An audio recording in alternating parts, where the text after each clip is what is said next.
जरा सोचिए, अगर हमारे सारे गैजेट्स, फोन, कार, सब कुछ बस पलक झपकते ही चार्ज हो जाए। सुनने में किसी साइंस फिक्शन फिल्म की कहानी लगती है ना? लेकिन न्यू नोट की एक ताज़ा रिपोर्ट बताती है कि ये सपना हकीकत बनने के बहुत बहुत करीब आ चुका है। ये फ्रस्ट्रेशन तो हम सब ने कभी ना कभी झेली ही है। कोई बहुत ज़रूरी कॉल करनी हो और तभी फ़ोन की बैटरी डेड, या फिर कहीं लंबी ड्राइव पर निकले हैं और इलेक्ट्रिक कार को चार्ज करने के लिए घंटों इंतज़ार करना पड़ रहा है। पर क्या हो अगर ये सब बीते ज़माने की बात हो जाए? तो ये जो नई ब्रेक थ्रू हुई है, ये इतनी बड़ी बात क्यों है?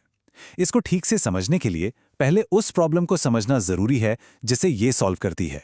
एक ऐसी प्रॉब्लम जो हम सब की डेली लाइफ का हिस्सा है।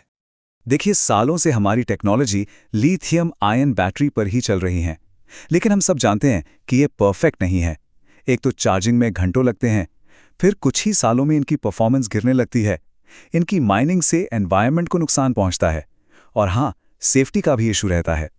बहुत लंबे समय तक हमारे पास कोई और ऑप्शन ही नहीं था।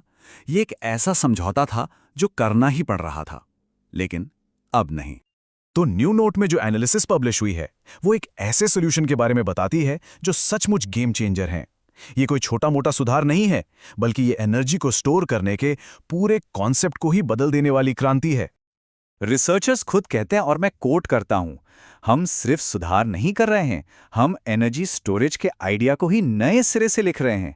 अब ये बहुत बड़ा दावा है, और इसके पीछे की टेक्नोलॉजी भी उतनी ही जबरदस्त है। तो आखिर ये कमाल की नई टेक्नोलॉजी है क्या? इसका नाम है सॉलिड स्टेट ग्राफीन मैट्रिक्स। अब इसको ऐसे समझिए, जो हमारी नॉर्मल बैटरी होती है उसमें आयंस एक लिक्विड के अंदर तैरते हैं, लेकिन इस नए डिजाइन में वो एक सॉलिड सुपर हाईवे पर जूम करके निकलते हैं, और इसका नतीजा जाहिर है, अनबिलीवेबल स्पीड।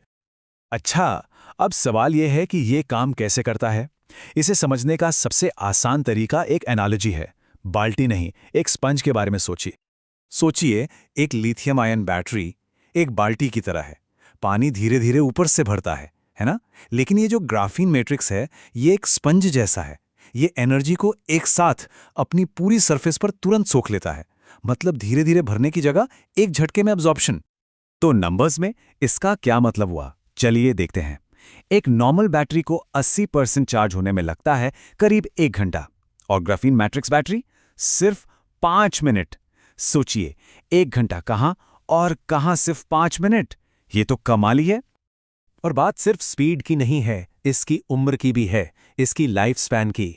एक एवरेज बैटरी 500 से 1000 बार चार्ज हो पाती है, और ये नई टेक्नोलॉजी 5000 से भी ज्यादा बार। इसका मतलब ये हुआ कि ये सालों साल अपनी पूरी कैपेसिटी पर काम करती रहेगी। तो ठीक है, फास्ट चार्जिंग, लंबी बैटरी लाइफ, इसका असल में मतलब क्या है? ये सिर्फ कन्वीनियंस की बात नहीं है, इसमें हमारी दुनिया को बदलने का दम है। इसका पोटेंशियल तो देखिए एंडलेस है। सोचिए, इलेक्ट्रिक कारें उतनी ही देर में चार्ज हो जाएं जितनी देर में पेट्रोल भरवाते हैं। ऐसे स्मार्टफोन जो दिनों तक चलें और सेकंड्स में चार्ज हो जाएं। हम सोलर और विंड एनर्जी को बहुत एफिशिएंटली स्टोर कर पाएंगे, मतलब 24/7 बिजली मिलेगी। और तो और, मेडिकल डिवाइसेस भी हल्के, ज़्यादा सेफ और ज़्यादा पावरफुल बन जाएंगे। बस एक मोमेंट के लिए इमेजिन कीजिए, एक लंबी रोड ट्रिप पर हैं अपनी ईवी में, और रिचार्ज के लिए बस 5 मिनट का स्टॉप लेना है, बिल्कुल पेट्रोल पंप की तरह। जो रेंज की चिंता होती है ना, वो हमेशा के लिए खत्म। हाँ, सुनने में तो ये सब बहुत बढ़िया लगता है, लेकिन असली सवाल तो ये है कि ये टेक्नोलॉजी हमें असल में देखने को कब मिलेगी। चलिए जरा रियलिटी चेक करते हैं। देखिए, ये रातों रात तो नहीं होने वाला। टाइमलाइन कुछ ऐसी है।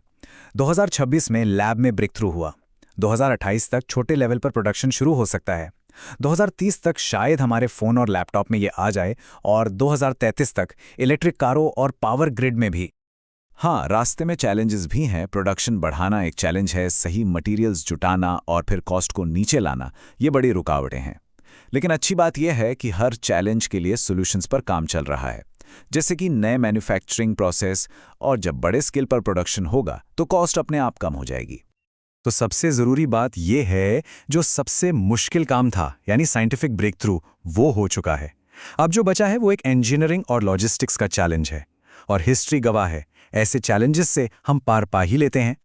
तो ये पूरा एनालिसिस हमें इस एक सवाल के साथ छोड़ जाता है, अगर हम एनर्जी स्टोरेज जैसी इतनी बड़ी प्रॉब्लम सॉल्व कर सकते हैं तो ऐसी और कौन सी असंभव लगने वाली चीजें हैं जो हम फ्यूचर में कर सकते हैं। ये सोचना ही कितना एक्साइटिंग है ना?